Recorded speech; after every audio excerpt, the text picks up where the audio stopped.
Hi everybody. I wanted to plug this book, The Four Major Cults, Anthony Hoekema, a Reformed minister.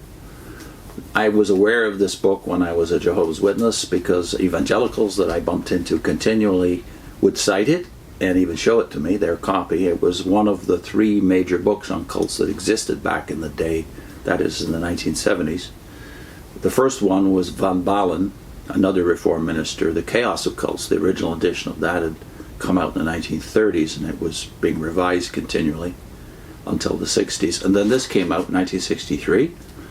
And Walter Martin's famous book, The Kingdom of the Cults, had also come out by the time I was a Jehovah's Witness. So I would hear about these three books, especially Hoekema and Martin. And I think this book appealed more to systematic people, analytical thinkers, because that's what the Reformed tradition does well. Walter Martin is more practical perhaps, and certainly for people who like to nail everything down doctrinally and have a system of proof texts at their fingertips. Walter Martin is probably therefore the most popular of the three, and his book has been revised even since he died about 35 years ago.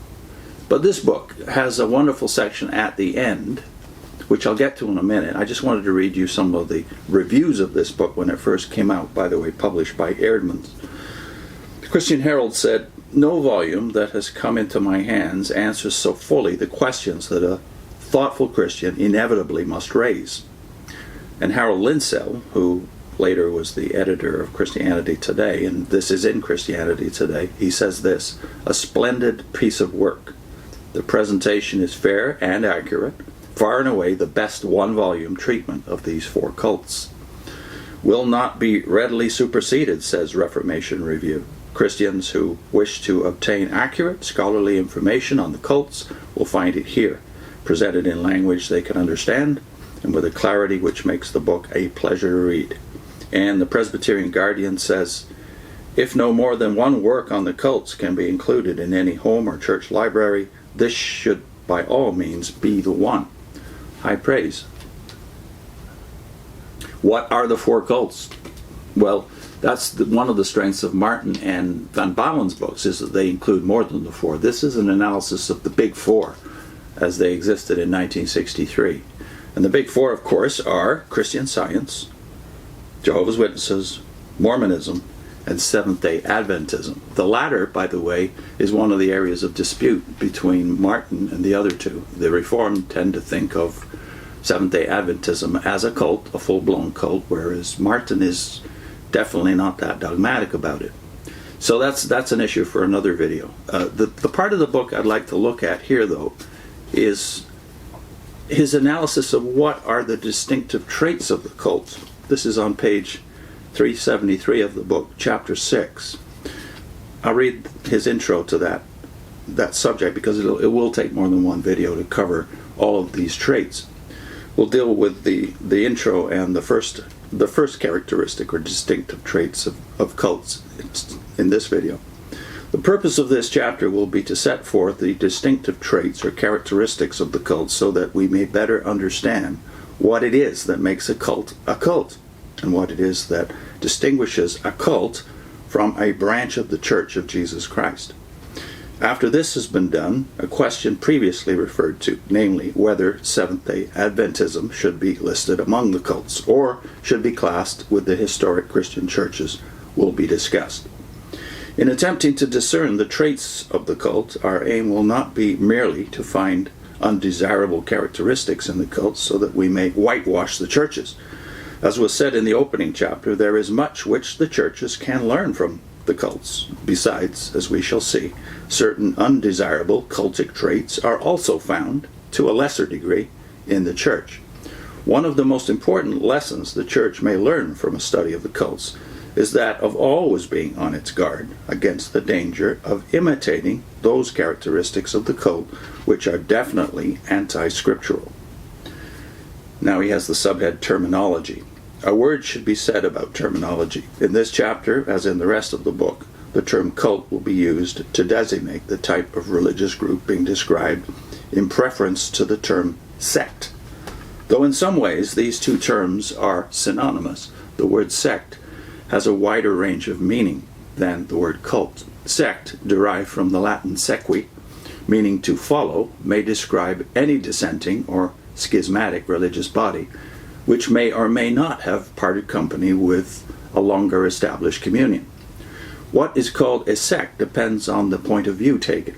In New Testament times, the Pharisees and Sadducees were called sects, though they did not break away from Judaism.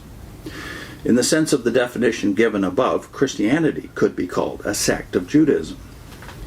Protestant churches could be called sects of the Roman Catholic Church, and the Christian Reformed Church could be called a sect of the Reformed Church in America. The word cult, however, when applied to a religious group, has a more restricted meaning. Webster's Third New International Dictionary gives the following as the fourth meaning of the word cult. Quote, a religion regarded as unorthodox or spurious. Also, a minority religious group holding beliefs regarded as unorthodox or spurious. Unquote. Since the groups we are studying are minority groups which answer to this description, the term cult can be applied to them with greater accuracy than the term sect. No attempt will be made, however, to give a precise one-sentence definition of a cult in the above-named sense. Because of the wide variations that exist between various cults, this is not possible. Rather, the distinctive traits of the cult will be unfolded as this chapter continues.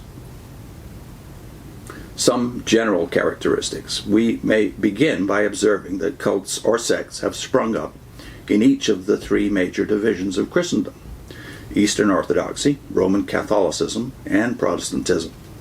We are concerned, however, with those cults which have arisen within Protestantism, and particularly with the four groups which have been discussed in this book. Restricting ourselves then to this latter group, what are some of the basic traits which differentiate the cult from the church?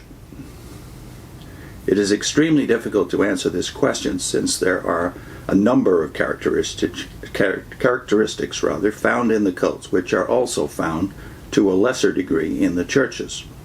We may, for example, observe that there is in all cults an abrupt break with historic Christianity and with its confessions. Because the cult believes that the entire Christian church has become apostate, and that God has given to the members of the cult new light on saving truth, it has severed itself from the church and has become completely independent of it. Church history for the cults is therefore a very easy subject. Nothing of real significance happened to the church from the time of Christ to the time when the founder of the cult began the organization of what is now hailed as the only true group of God's people. Though this trait is found in all cults, this point is not uniquely characteristic of the cults, since to a lesser degree the same thing is true of many churches. A mere scanning of the table of contents of Frank Mead's Handbook of Denominations in the United States will be sufficient to reveal the great number of splinter groups which have left the old established churches and have formed separate ecclesiastical organizations here in the United States. One could say, of course, that the various church bodies mentioned by Mead have not made as complete a break with historic Christianity as have the cults. This is true. And yet there is often much isolationism in these smaller church bodies.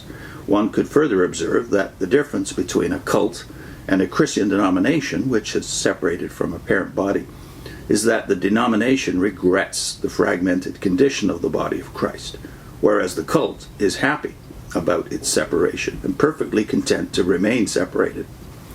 And yet we must in all candor admit that there is often within the denominations much complacency about the fragmented nature of Protestant Christendom. The trait under discussion, therefore, can be applied to the cults, but only in a somewhat relative way.